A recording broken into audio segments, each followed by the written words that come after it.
আমরা একদম মার্চ মাসের মধ্যে নতুন করে একটা বড় নামী কোচ যাকে দিয়ে আমরা এখানে বিষয়টাকে করবো এটা যাতে 50 জন প্লেয়ার এখান থেকে তৈরি করে ভালো বিষয়টাকে করা যায়। স্বনামধন্য কোচেদের সাথে আমার কথা হচ্ছে, আর বিদেশের সঙ্গে ট্যাগ করার কথা হচ্ছে। কলকাতা কর্পোরেশনের যিনি করেন তিনি মাঝে মাঝে বিদেশে প্লেয়ারদের পাঠান। এখন বিদেশ খুব সহজ ব্যাপার, আমরা বিদেশ শুনলেই ভয় পেয়ে যাই, বিদেশের সাথে আমাদের প্লেয়ারদের সংমিশ্রণ করতে হবে, এটা আমরা করছি।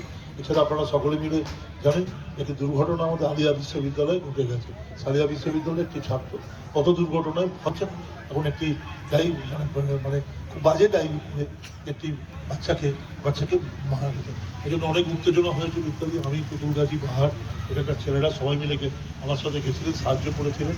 আমরা অত্যন্ত ছাত্রদের বোঝানোর চেষ্টা করি, ছাত্ররা খুব উত্তেজিত ছিল যে কেন পুলিশ সে মানে গাড়িটিকে ধরেছে, যে ড্রাইভার তাকেও ধরেছে, তাকে হয়তো ব্যবস্থা নিয়েছে। এখন ছাত্ররা শান্ত।